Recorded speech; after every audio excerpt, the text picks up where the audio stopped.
Raider. Bienvenue au Moyen-Âge. Bonjour à tous, c'est Ricardo Saline-Guitare aujourd'hui pour une nouvelle La chaîne des temps consacrée donc aux ordres mendiants. Les ordres mendiants suite à une question qui nous a été posée sur le sujet.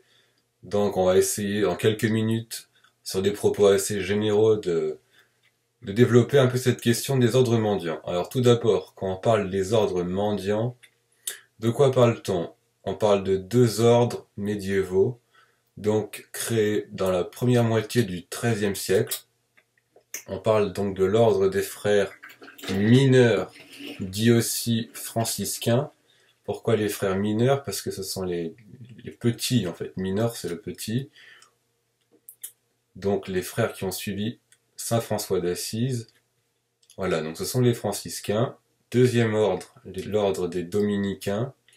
L'ordre dit aussi donc des frères prêcheurs. Donc prêcher, donc c'est-à-dire prêcher la bonne parole, c'est-à-dire essayer de convertir, voilà.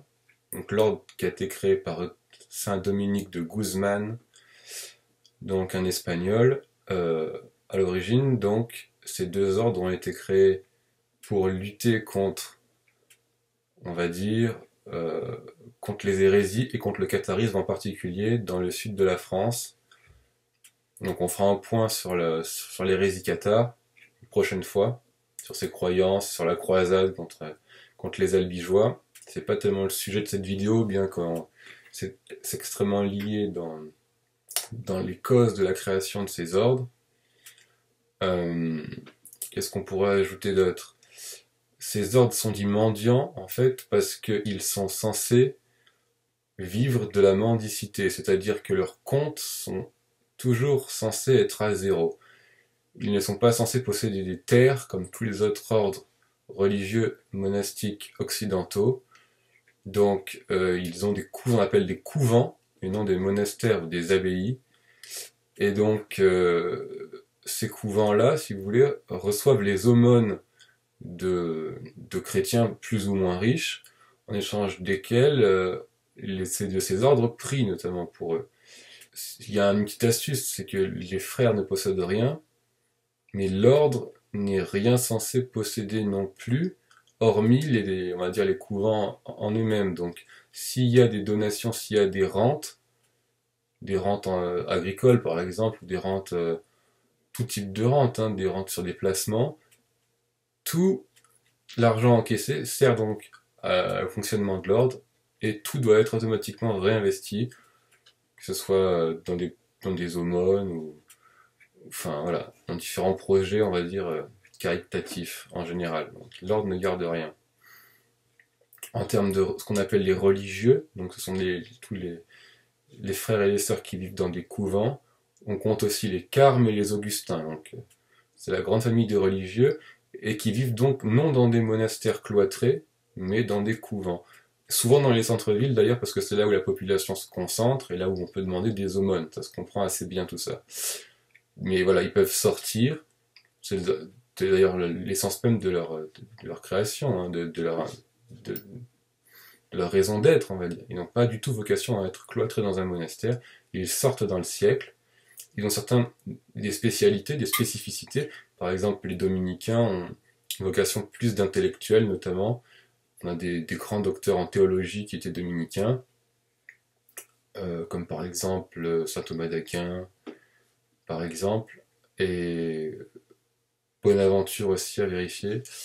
Et donc, ces saints étaient de l'ordre des dominicains, qui est un ordre plus intellectuel, mais au service du prêche et d'un prêche à l'origine populaire. Voilà. Les franciscains aussi ont ce rôle de prêcheur, mais ce qui est plus secondaire, eux, si vous voulez, doivent vraiment convertir le peuple par l'exemple de la pauvreté, un exemple qui rapproche de l'église, on va dire, apostolique des origines. Voilà. Ces deux ordres ont été créés vraiment pour ce retour à la pauvreté des origines que les hérésies reprenaient à leur compte, en fait. Les cathares, notamment au début du XIIIe siècle, avaient beau jeu de dire voilà, nous sommes proches du peuple, nous comprenons le peuple, nous vivons en chrétien pauvre, comme les apôtres qui ont suivi le Christ. Christ qui ne possédait que sa tunique, d'ailleurs ça a été un débat au Moyen-Âge, le Christ possédait-il même sa tunique? Ça c'est pour la petite parenthèse.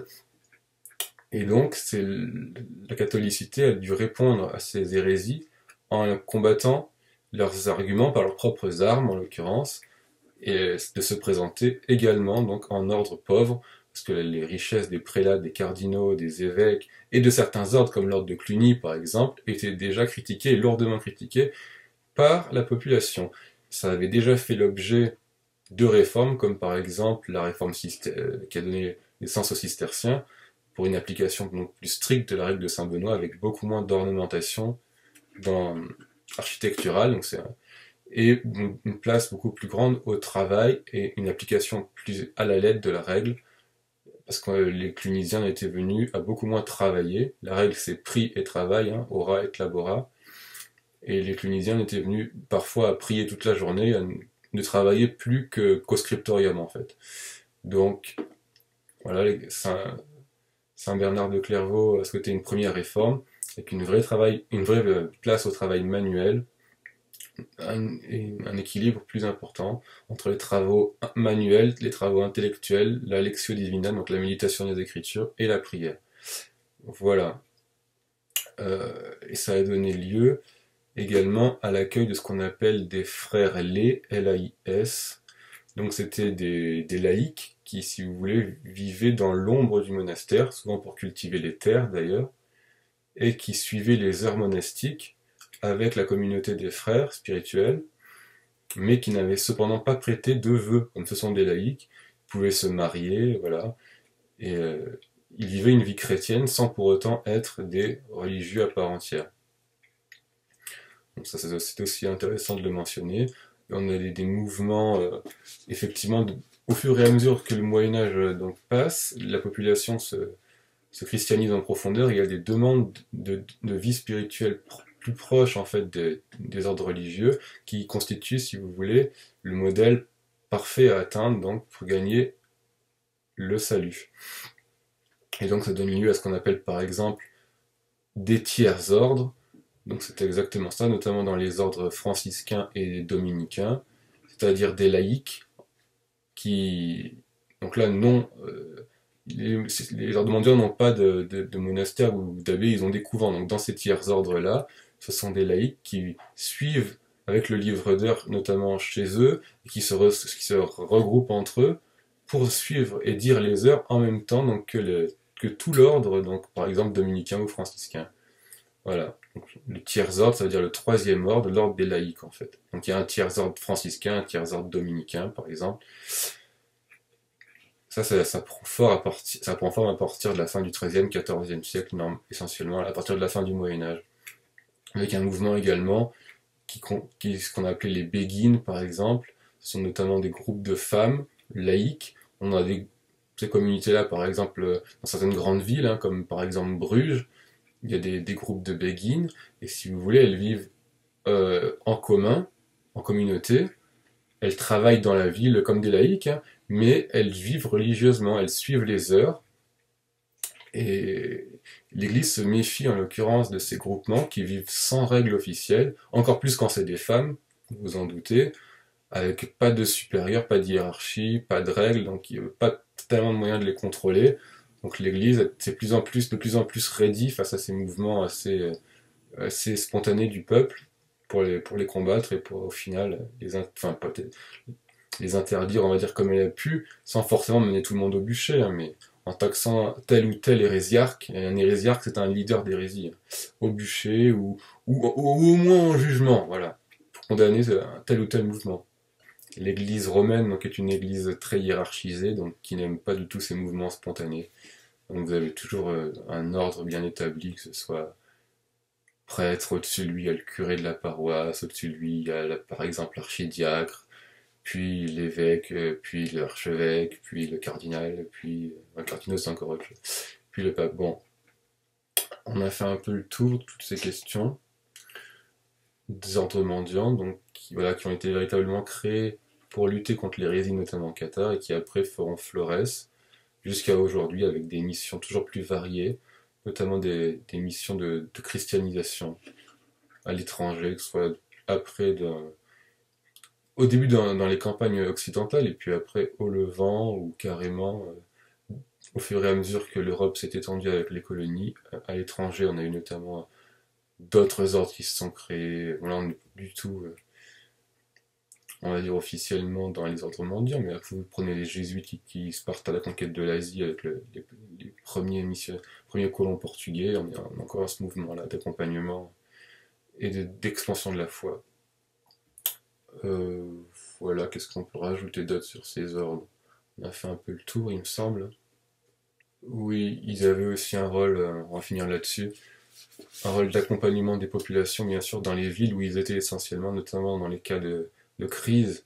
Par exemple, quand il y avait la peste qui s'installait, à partir du début du XIVe siècle dans l'Europe du Nord, puis la peste noire de 1348, ces ordres avaient donc une vocation, ben voilà, comme ils étaient en ville, de donner les derniers sacrements.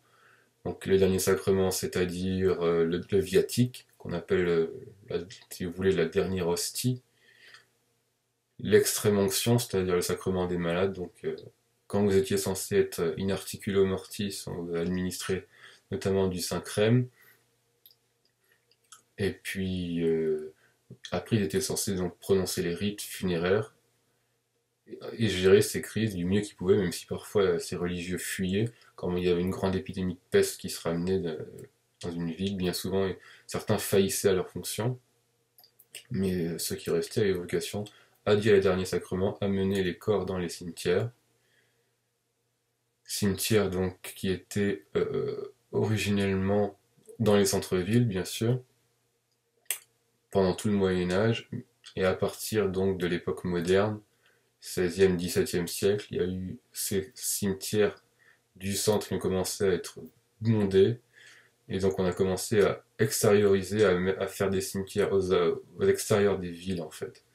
Ça c'est Philippe Ariès qui le montre très bien dans son ouvrage sur la mort qui était auparavant domestiquée jusqu'à la fin du Moyen-Âge, et une partie de la Renaissance a été donc extériorisée aux alentours des villes, mise à distance, et ce phénomène s'est encore poursuivi jusqu'à aujourd'hui, avec le fait donc qu'on constate ce qu'il appelle une asepsie de la mort, c'est-à-dire qu'on ne meurt même plus chez soi. Aujourd'hui, on meurt à l'hôpital.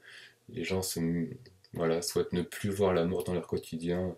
On la trouve intolérable quand elle touche notamment des jeunes personnes. Et on souhaite ne plus côtoyer, on ne veille plus les morts comme avant, on ne prie plus.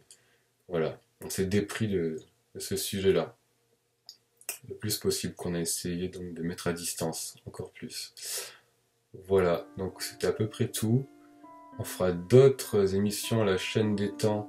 Donc pourquoi la chaîne des temps? Donc tout simplement pour voir les causes, les mécanismes qui traversent les siècles jusqu'à aujourd'hui, pour essayer de comprendre cette chaîne, ces modifications qui ont lieu. En termes donc toujours pareil, assez généraux, il ne s'agit pas d'être exhaustif, en citant un ou deux ouvrages sur la question. On va revenir peut-être après sur des thèmes plus thématiques, par exemple les Mérovingiens, réflexion générale. Voilà, c'est ce qui va nous attendre, puis après on passera à différentes séquences de l'histoire ou différents phénomènes ou méthodes de gouvernement. Voilà, bah écoutez, la série va reprendre en tournage normalement demain si tout se passe bien. À partir de la semaine prochaine, vous aurez l'épisode 5, on espère. Voilà, c'était Ricardus Aline Guitare, Pax Tibi, à bientôt.